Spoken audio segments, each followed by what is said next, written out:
This is a very interesting form, Central Institution Autonomous Institute, AIIMS AIIMS New Delhi. So AIIMS New Delhi के form जब भी आते हैं ना तो बहुत ही एक एनर्जी मिल जाती है काफ़ी सारे स्टूडेंट्स को, because a lot of branches are there.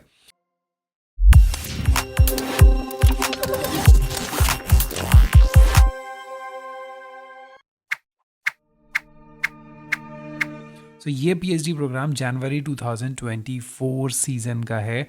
So please be active. अगर आप इस फॉर्म का वेट कर रहे थे तो don't miss the opportunities, because dates are very close. Form आया है और जो लास्ट डेट है रजिस्ट्रेशन की विच इज़ 26 ऑफ जनवरी. सो यार सबको शेयर कर दो, जो भी इस फॉर्म के लिए वेट कर रहे हो उसको बिल्कुल भी छोड़ना मत. वीडियो को लाइक ज़रूर कर देना, बिकॉज इन्फॉर्मेशन जो मिलेगी that is completely unique and you know very well. चलो, so this is about this form. 26 is the last date. Registration start कर दो. सब कुछ ऑनलाइन फिलअप करना है. एग्जामिनेशन होने वाला है. एग्जामिनेशन कब होगा? 9th ऑफ फरवरी को. आप अपने फॉर्म को चेंज कर सकते हो. लास्ट डेट है करेक्शन की भी.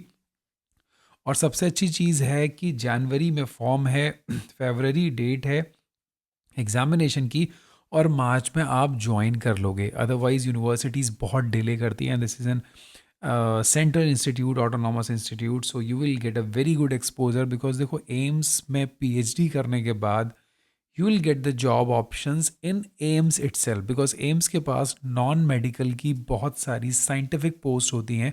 एंड जितने भी स्टूडेंट्स वहाँ से पीएचडी करते हैं, I am giving you N assurance कि वहाँ पे ही सेलेक्ट हो जाते हैं. सो एप्लीकेशन फ़ीस अगर देखोगे तो little bit higher compare to the central universities. General को देने पड़ेंगे 2000 रुपीज़ एंड कैटेगरी को 1600. बहुत डिफरेंस है. पीडब्ल्यूबीडी स्टूडेंट्स एग्जम्प्टेड हैं फीस से और आप फीस ऑनलाइन पे कर सकते हो. अब जो मेन चीज़ देखने की है, एग्जामिनेशन कंप्यूटर बेस्ड टेस्ट होगा. 90 मिनट्स का होगा. 2 स्टेज में होगा. 2 स्टेज मीन्स 2 सेक्शन में. एक है इंग्लिश एप्टीट्यूड और दूसरा है आपका सब्जेक्ट. सो अगर आप मेडिकल से हो तो एप्टीट्यूड इंग्लिश आपको भी देना होगा और बाकी सब्जेक्ट रिलेटेड क्वेश्चंस होंगे. इंग्लिश में ही होगा. सिर्फ ऑब्जेक्टिव होगा, एमसीक्यू होगा. करेक्ट आंसर पे 1 मार्क्स एंड इनकरेक्ट पे 1/3. यानी निगेटिव मार्किंग भी है. आप जस्ट एक तुक्का लगा के नहीं आ सकते. अब आप देख लो सीट्स. सीट कैटेगरी में सिर्फ 2 चीज़ समझ लो. What is F A and what is O F. O F means आपकी अपने पास खुद की फेलोशिप है, ओन गवर्नमेंट फेलोशिप. मतलब आप जेआरएफ हो, आप एम्स में जाना चाहते हो, आप नेट हो, गेट हो, आपके पास फेलोशिप नहीं है, तो आप इस कैटेगरी में आओगे, एफ ए. ठीक है. Fund available in the projects. Because AIIMS एक ऐसा इंस्टीट्यूशन है जहाँ हर डिपार्टमेंट में फंडिंग ही फंडिंग होती है. रिसर्च बहुत अच्छे से होती है.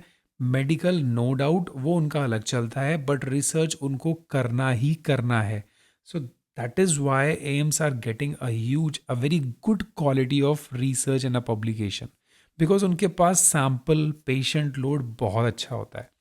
तो अब आप देख लो कि आप किस सीट में आ रहे हो. अगर आपके पास फेलोशिप नहीं है तो यहाँ डिपार्टमेंट देखो, और फेलोशिप है तो these numbers you have to see. Fine.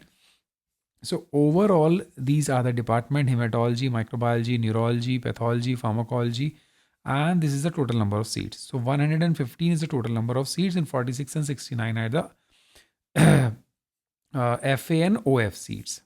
So इसके अकॉर्डिंग आपको फॉर्म फिल करना है. यहाँ पर है क्राइटेरिया कि आप एनाटॉमी में जाना चाहते हो तो आपके पास ये सब्जेक्ट्स होने चाहिए. ठीक है. एमएससी आपका इन सब्जेक्ट्स में होगा. Then you are completely eligible for that.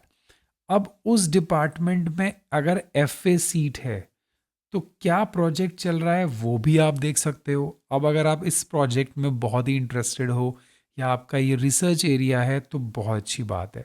ठीक है. आईसीएमआर डीबीटी का देखिए प्रोजेक्ट चल रहे हैं, वो भी एक नहीं, एनाटॉमी के अंदर 3 प्रोजेक्ट चल रहे हैं, डीएसटी, डीबीटी एंड आईसीएमआर. तो उसमें सीट्स हैं. बाकी ओएफ आपका खुद का फंडेड सीट्स है. प्रोजेक्ट वहाँ भी चल रहे हैं बट आपको ज्वाइन करना होगा अपनी फेलोशिप में. So similarly you have to see F A and O F category, and this project is very important because question जो पूछे जाएंगे ना एफ ए वालों से वो इसी से पूछे जाने हैं.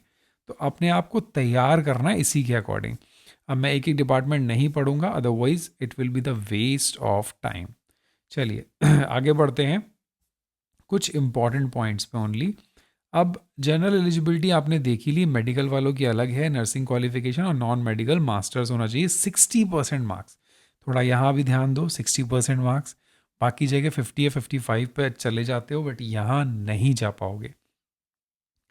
अब जो स्पेशल वेटेज जो जिनको मिलने वाला है वो हैं ये लोग। अगर आप नेट हो, जेआरएफ हो, आईसीएमआर कोई भी फेलोशिप है तो आपको स्पेशल वेटेज मिलेगा। ओएफ कैटेगरी के अंदर आपको प्रूफ अपलोड करना है, आपको मार्क्स कुछ अच्छे मिल जाएंगे, दैट्स इट। ठीक है, फिर रिजल्ट डिक्लेयर होगा और तीनों चीज़ों के फर्स्ट सेकंड जो सेक्शन है एग्जामिनेशन का वो, और आपको स्पेशल वेटेज अगर मिला है, इन दोनों को टोटल किया जाएगा और उसके बाद होगा आपका इंटरव्यू, और इन चारों को टोटल करने के बाद एक आपके स्कोर निकाला जाएगा, उस स्कोर के बेसिस पे आपका फाइनल सिलेक्शन होने वाला है। सी 30 एंड 40 मार्क्स, एंड उसके बाद आपका थर्ड होगा interview.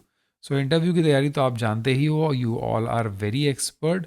So these are the eligibility. Final results फिर 50-50% मिनिमम आना चाहिए आपको हर स्टेज के अंदर। बाकी evaluation criteria, this is not so important. Registration, वहाँ की guidelines, this is the second part. Because जब आप रजिस्ट्रेशन ले लेंगे, ये फ़ीस बहुत ही कम फीस है अगर आप देखोगे। So it is completely free of cost. ठीक है, तो ओवरऑल पैकेज बहुत ही अच्छा है। यहाँ फॉर्म कैसे फिल करना है वो दे रखा है, आप देख लेना। सो this is all about the AIIMS. Video को लाइक ज़रूर कर देना और नीचे कमेंट करना अगर आपको एम्स के फॉर्म से रिलेटेड या एम्स की पीएचडी के स्कोप से रिलेटेड या एम्स की पीएचडी से रिलेटेड कुछ भी डाउट होगा, you can ask me 24/7। Thank you so much, have a nice day, bye bye, take